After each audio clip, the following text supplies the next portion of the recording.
For years, I tried to convince myself it didn't matter. Every December, my wife's family gathered for Christmas, and somehow, my invitation was always lost in the mail. At first, it seemed like a mistake, a forgotten message, a miscommunication. But after the third year, I knew better. They simply didn't want me there. My wife, Emma, always had an excuse ready. "Oh, Mom thought you were busy," or "there wasn't enough room this time." Still, I smiled, packed her bags, and watched her leave for another family Christmas without me. The first few holidays alone were miserable. I tried to make the best of it, watched movies, ordered takeout, maybe called a few friends. But no matter what I did, the silence in the house felt heavy. I'd married into a family that treated me like a stranger.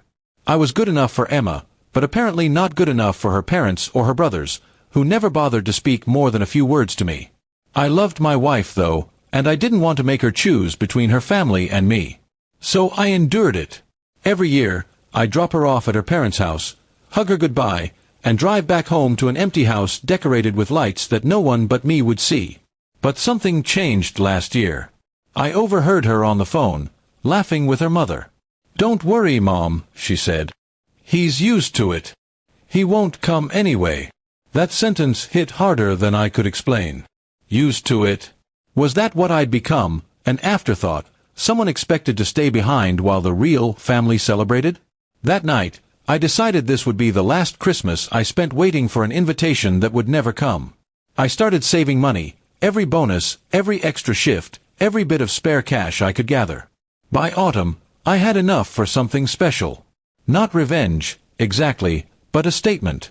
I found a small mountain town 3 hours away, quiet and snow-covered, with pine forests and a frozen lake. On the edge of that town stood a beautiful cabin, all wood and glass, with a view that looked like something out of a painting. It was for sale, slightly run down but perfect for what I had in mind. I bought it in early November and spent weeks fixing it up myself. New paint, a proper fireplace, and a huge Christmas tree in the center of the living room. When December came, I told Emma I had to work through the holidays. She didn't question it.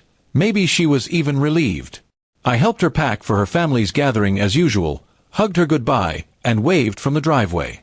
The moment her car disappeared, I loaded my own bags and drove straight to my mountain house. Snow fell gently all the way there, and when I arrived, the world was quiet, peaceful in a way I'd never felt before. I lit the fire, turned on the lights, and sat by the window with a cup of coffee.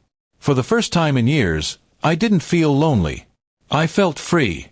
There was no pretending, no waiting, no wondering if I'd been forgotten again. I spent Christmas Eve hiking through the snowy woods, taking photos, and talking to the locals in town. Everyone there seemed kind, welcoming in a way I hadn't experienced in years.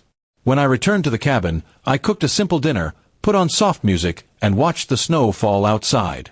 Then, on Christmas morning, my phone buzzed. It was Emma. She sounded irritated. "Mom just asked where you are," she said. "They thought you were coming." I almost laughed. "Coming? I was never invited," I replied. There was silence for a moment before she said, "You could have just shown up."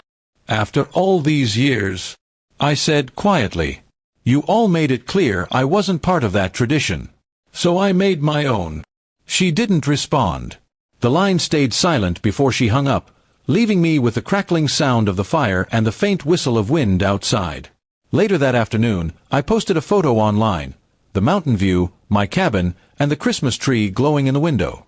The caption read, "Merry Christmas from my new home." Sometimes, when they forget to include you, it's the world reminding you to build your own place. An hour later, Emma called again.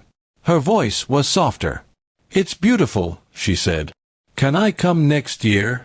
I told her she was welcome, but only if she came because she wanted to be with me, not because her family forgot again. When the call ended, I looked around the cabin, the warm lights, the quiet peace, the stillness that had once felt lonely but now felt like home. Maybe I hadn't been excluded by bad luck all those years. Maybe life was just pushing me toward something better, something truly my own. That Christmas, I learned something simple but powerful. Sometimes being forgotten is the best gift you'll ever get, because it gives you the chance to remember yourself.